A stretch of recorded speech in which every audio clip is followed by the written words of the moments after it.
하나님이 만들어 가시는 은혜로 이 예배의 자리에 있고 기도의 자리에 있을 수 있고 사명의 자리에 세워짐을 믿으시길.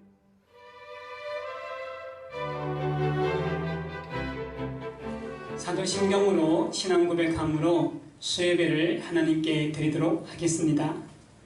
전능하사 천지를 만드신 하나님 아버지를 내가 믿사오며 그 외아들 우리 주 예수 그리스도를 믿사오니 이는 성령으로 잉태하사 동정녀 마리아에게 나시고 본디오 빌라도에게 고난을 받으사 십자가에 못 박혀 죽으시고 장사한 지 사흘 만에 죽은 자 가운데서 다시 살아나시며 하늘 오르사 전능하신 하나님 우편한 자 계시다가 저리로서 산자와 죽은 자를 심판하러 오시리라. 성령을 믿사오며 거룩한 공예와 성도가 서로 교통하는 것과 죄를 사하여 주시는 것과 몸이 다히 사는 것과 영원히 사는 것을 믿사옵나이다. 아멘. 찬송가 108장 찬송을 드리겠습니다. 108장입니다.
말씀은 갈라디아서 2장 9절입니다. 갈라디아서 2장 9절 말씀을 함께 읽겠습니다.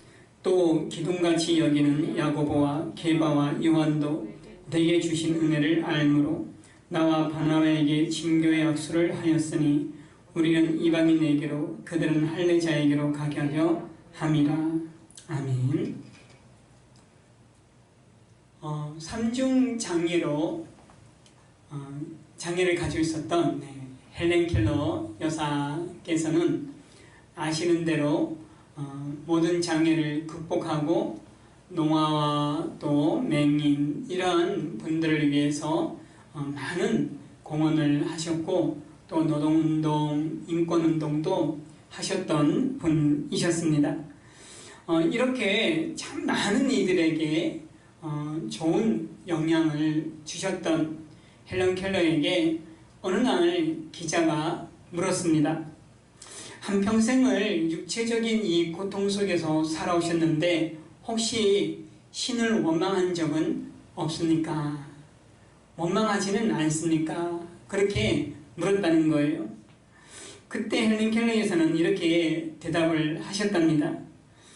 하나님으로부터 내가 받은 은혜를 감사하는 것만으로도 부족한데 어떻게 원망할 수 있겠습니까?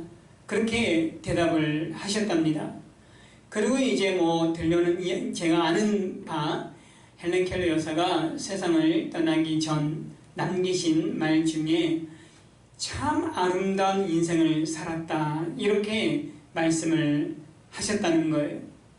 삼중의 장애, 즉 보지 못하고 듣지 못하고 또 말하지 못하고, 후에 물론 셜리반 선생님으로부터 후드의 진동을 통한 말하는 법을 좀 배우기는 하셨습니다만, 어쨌든 많은 그 고통 가운데 살았는데도 불구하고 자신의 인생이 참 아름다웠다, 이렇게 고백을 할 수 있었던 것은 아마도 헬런 켈러 여사님은 하나님이 내게 주신 은혜를 알았기 때문에, 은혜를 잊지 않았기 때문에, 은혜를 가지고 살았기 때문에, 은혜에 감사했기 때문에 하나님께서 그런 우리 헬런 켈러 여사님에게 더 큰 은혜를 주셔서 아름다운 인생을 살도록 한 것이 아닌가, 그런 생각을 했습니다.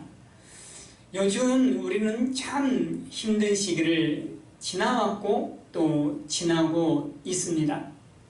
아마 이 겨울이 모든 이들에게 날씨만 추워서 추운 겨울이 아니라 코로나 때문에 마음도 더 얼어붙은 정말 혹독한 그런 겨울이 되지 않을까라는 생각에 염려도 되기도 하고, 또 마음이 그렇게 편치만은 않습니다. 그럼에도 불구하고 삼중의 장애 속에서도 아름다운 인생을 살았다라고 고백했던 헬런 켈러 여사의 그 고백처럼 우리도 비록 암울하고 힘들고 어려운 시간을 보내고 있지만 이 가운데서 참 아름다운 시간이었다, 아름다운 시간이었다 라고 고백할 수 있다면 얼마나 좋을까요? 그래서 저는 하나님의 은혜를 알고 하나님의 은혜를 고백하고 은혜에 감사할 때 하나님은 그러한 믿음 위에 아름다운 시간을 허락하여 주실 것이다 라는 믿음을 가지고 있습니다. 우리가 이런 믿음을 저와 여러분들이 가지고 살아야 하고, 또 그렇게 살아갈 때 실제 암울한 이 시간이 아름다운 시간이었다라고 고백할 수 있는 그러한 귀한 믿음, 귀한 시간 되기를 주님의 이름으로 축복을 드리며 오늘 말씀을 나누고자 합니다. 9절에 이렇게 바울은 시작합니다. 기둥같이 여기는 야고보와, 여기서 야고보는 예수님의 동생 야고보입니다. 게바 즉 베드로, 요한도 내게 주신 은혜를 알므로, 이들이 바울에게 어떤 은혜가 임했는지를 안다는 거예요. 바울 자신도 알고 있는 거죠. 바울은 언제나 하나님의 은혜를 고백했습니다. 하나님의 은혜를 이야기했습니다. 하나님의 은혜를 나누었습니다. 그 은혜를 가지고 살았습니다. 바울이 오늘 2장 바로 앞부분에 그가 받은 은혜에 대해서 몇 구절 소개하고 있는데, 그가 받은 은혜를 통해서 저와 여러분들도 어떤 은혜가 있는지, 또 그 은혜를 가지고 어떻게 살아야 하는지에 대해서 잠시 나누고자 합니다. 1장 먼저 15절에 보면 이렇게 고백하고 있습니다. 그러나 내 어머니의 태로부터 나를 택정하시고 그의 은혜로 나를 부르신 이가. 바울이 어떤 은혜를 받았다라고 이야기하냐면, 어머니의 태로부터 나를 택하시고 또 때가 되매 나를 부르시는 것, 이것이 은혜라는 거예요. 이미 우리가 아는 것처럼 바울은 다메섹으로 가는 길에 예수님을 만나고 그때 은혜를 받아 하나님께서 쓰시는 이방인의 사도가 되었습니다. 부르신 것은 그때지만 바울이 믿음의 눈으로 보니 언제부터요? 어머니의 태로부터, 또 에베소서에는 창세 전부터, 이미 오래전부터, 내가 세상에 태어나기도 전부터 하나님은 나를 택하셨다. 그리고 때가 되매 나를 부르셨다. 이것이 뭐라고요? 은혜입니다. 바울이 잘나서 부른 것이 아니에요. 바울이 능력이 있어서 부르신 것도 아닙니다. 마찬가지로 저와 여러분들이 하나님께서 부르실 만한, 저는 목사로 부르심을 받았고 또 여러분 나름대로 다 부르심을 받았습니다. 그런데 제가 목사의 자격이 있어서 목사로 부르신 것이 아니라는 거예요. 하나님께서는 이미 오래전에, 태어나기도 전에, 창세 전부터 이미 나를, 여러분을 택하셨다는 겁니다. 세상에 수많은 사람들 가운데 나를 택하신 거예요. 그리고 택하실 뿐만 아니라 불러주신 거예요. 택하고 보니까 이거 부를 자격이 안 되네? 내가 택했네? 잘못 택한 것 같네? 이것이 아니에요. 하나님께서는 저와 여러분이 자격이 없음에도, 하나님의 기준에 한참 미달함에도 불구하고 택하신 바를 이루셔서 부르셨다는 겁니다. 이것이 가장 큰 은혜입니다. 이것을 한마디로 이야기한다면 예수 믿는 것 자체가 은혜다. 왜 예수 믿는 것 자체가 은혜일까요? 영원한 생명을, 영원한 부활을, 또 재림나팔 불 때 주님과 더불어 혼인잔치에 참여할 수 있는 특권을 주셨기 때문입니다. 누구든지 예수 그리스도를 믿는 자는 하나님의 자녀가 되거든요. 그래서 부활의 영광, 영원한 생명, 재림나팔 불 때에 혼인잔치에 참여할 수 있는 특권, 이런 것들을 주셨거든요. 그러니 예수 믿는 것 자체가 은혜입니다. 이건 미래의 일만 이야기하지 않아도 이야기할 것이 아니라 현재도, 지금 이 순간에도, 우리가 코로나 때문에 어려운 이 순간에도 우리 주님께서 친히 목자가 되어주셔서 저와 여러분을 푸른 초장, 맑은 물가로 인도해 주고 계시다는 것입니다. 사망의 음침한 골짜기를 다닐지라도 해를 두려워하지 않을 이유는 하나입니다. 주님께서 나와 함께 하시니, 목자께서 나와 함께 하시니. 그래서 여러분, 택하심과 부르심 자체가 은혜입니다. 부디 저와 여러분들이 택하시고 부르심, 이 은혜를 늘 고백하며 살아가는, 그리고 그 고백 위에 하나님의 은혜가 더해지는 그러한 은혜가 있기를 주님의 이름으로 축복을 드립니다. 두 번째 14절을 보겠습니다. 내가 내 동족 중 여러 영갑자보다 유대교를 지나치게 믿어 내 조상의 전통에 대하여 더욱 열심히 있었으나. 바울은 이전에 교회를 핍박하던 사람이었습니다. 교회 씨를 말려버리려고 했던 사람이었습니다. 게다가 그는 다메섹이라는 곳까지 가서 그는 기독교인들을 잡아다가 관리들에게 넘겨주려고 했던 사람이었습니다. 왜 그렇게 이런 일을 했죠? 그가 1장 14절에 고백하고 있는 것은 내가 내 동족 중에 여러 영갑자보다 유대교를 지나치게 믿어. 그는 오로지 유대교에 충성했습니다. 하나님께 충성한 것이 아니라, 그 당시에는 하나님께 충성했다고 믿었지만 지나고 보니 하나님께 충성한 것이 아니라 유대교에 충성을 당한 거죠. 그렇게 하나님을 대적하던 그를 부르셔서 이방인의 사도로 만드신 하나님이 더 얼마나 위대한 분입니까? 사람은 불러보니 나를 내 마음에 안 드네? 그러면 난 너하고 일 같이 못해. 누구나 그럴 수 있습니다. 사람은 누구나 그런 존재예요. 나하고 안 맞네? 그러면 일 같이 안 할 수도 있어요. 그러나 하나님은 하나님을 대적하던 바울조차도 택하시고 그 이후에 포기하지 않고 부르셔서 하나님의 일꾼으로 쓰셨다는 겁니다. 하나님의 이와 같은 은혜는 저와 여러분들에게도 동일합니다. 우리 가운데는 교회를 무너뜨리기 위해 앞장섰던 사람은 없을 겁니다. 물론 혹 제 설교를 듣는 분들 가운데 이전에 교회를 핍박하던 분이 계실지는 모르겠습니다만, 또 게다가 우리는 하나님의 뜻과 내 뜻이 부딪힐 때마다 하나님 이번만 내 뜻대로 할게요 하던 그런 습관이 남아있는 사람들이기도 합니다. 그럼 하나님께서 포기할까요? 택하고 불러놓고 보니까 영 마음에 안 드는 거예요. 툭하면 엇나가고 하나님 마음에 들지 않게 행동하고 또 하나님 뜻보다는 자기 뜻대로 하려고 하는 그런 모습을 보며 하나님은 포기할까요?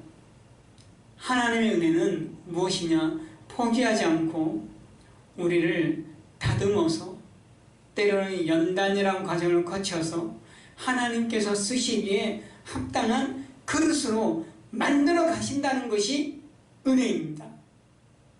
욥의 고백처럼 나의 가는 길을 오직 그가 아시나니 그가 나를 단련하신 후에는 내가 정금같이 나오리라. 하나님은 사람을 포기하지 않습니다. 택하고 부른 사람을 포기하지 않고 연단을 통해서라도 하나님은 하나님이 원하시는 그릇으로 만들어, 합당한 그릇으로 만들어 하나님의 영광을 위해, 하나님 나라를 위해 사용하신다는 겁니다. 이러한 은혜가 저와 여러분들에게 있습니다. 나의 능력이나 나의 자질이나 어떤 하나님의 기준 때문에 나를 쓰시는 것이 아니라, 거기에는 한참 미치지 못하지만 하나님은 그럼에도 불구하고 만들어서라도, 연단이라는 과정을 통해서라도 하나님이 쓰시기에 합당한 그릇으로 만들어 주시니 이것이 바로 은혜입니다. 저와 여러분들이 오직 은혜로, 그분의 은혜로, 그분이 만들어 가시는 은혜로 이 예배의 자리에 있고 기도의 자리에 있을 수 있고 사명의 자리에 세워짐을 믿으시길 바랍니다. 은혜가 없다면 우리는 이 자리에 있을 수 없습니다. 오직 그분의 은혜만이 이 자리에 있게 한 원동력이라는 것을 잊지 마시기를 주님의 이름으로 축복을 드립니다. 여러분, 베스트셀러라는 말을 들어보셨죠? 우리나라는 교보문고에서 보통 베스트셀러를 많이 발표하는데요. 교보문고 기준은 한 달간 누적 판매량을 두고 가장 많이 팔린 것을 베스트셀러라고 합니다. 근데 교보문고에 가면 스테디셀러라는 분야도 코너가 있습니다. 스테디셀러는 뭐냐? 1년 동안 꾸준히 팔린 책을 스테디셀러라고 합니다. 또 하나 더 있는데 롱셀러라는 것이 있습니다. 가장 오랜 기간 동안 읽혀진 책을 롱셀러라고 합니다. 그 롱셀러 중에 단연 꼽히는 책은 바람과 함께 사라지다 라는 책입니다. 네, 우리 한글 이 번역에는 바람과 함께 사라지다 라고 하지만 원 제목은 영어로 Tomorrow is another day. 예, 의역하면 내일은 오늘과 다른 날이다. 혹은 어떤 분이 이제 또 의역을 했는데 내일은 내일의 태양이 뜰 것이다. 이 책에 이제 이 책의 내용을 소개하자면 한도 끝도 없으니까 이 책에 딱 중심되는 이야기는 이겁니다.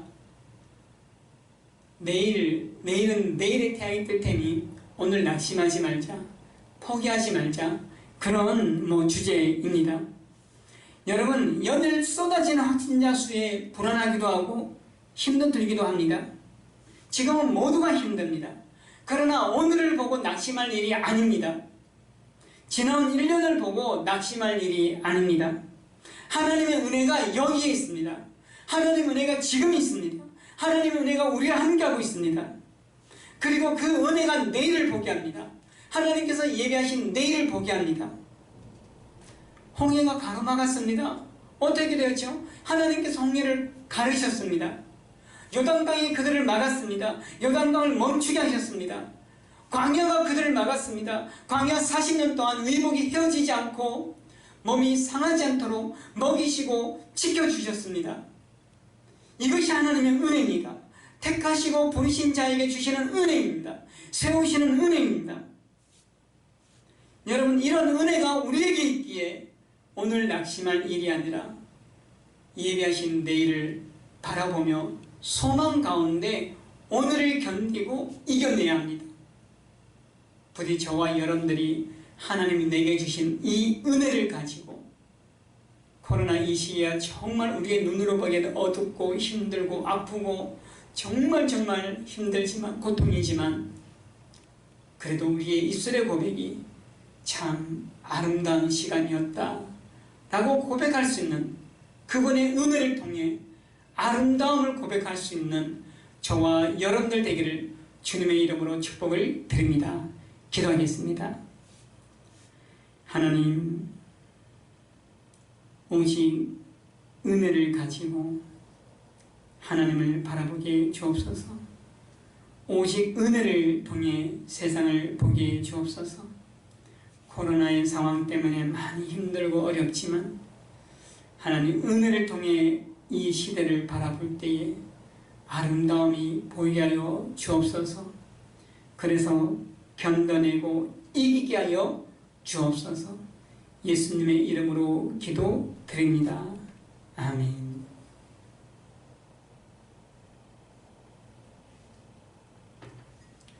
네, 여러분, 코로나가 연일 확진자가 계속 늘어가는 가운데 있습니다. 모쪼록 여러분과 여러분의 가정 또 자녀들 모두에게 하나님의 은총이 임하여 무탈히 또 건강하게 안전하게 사업도 직장생활도 또 자신이 처한 모든 상황 가운데 잘 감당하시기를 주님의 이름으로 축복을 드립니다. 이제 주께서 가르쳐 주신 기도로 예배를 피하겠는데요. 예배 후에 잠시라도 머리 숙여 나라와 또 교회를 위해 코로나가 속히 종식될 수 있도록 안정적인 백신이 나올 수 있도록 여러분들 기도해 주시기를 바랍니다. 하늘에 계신 우리 아버지여, 이름이 거룩히 여김을 받으시오며 나라의 마옵시며 뜻이 하늘에서 이룬 것 같이 땅에도 이루어지이다. 오늘날 우리에게 일용할 양식을 주옵시고 우리가 우리에게 죄진 자를 사하여 준 것 같이 우리 죄를 사하여 주옵시고 우리를 시험 들이게 말게 없이며 다만 악에서 구하옵소서. 대개 나라와 권세와 영광이 아버지께 영원히 있사옵나이다. 아멘.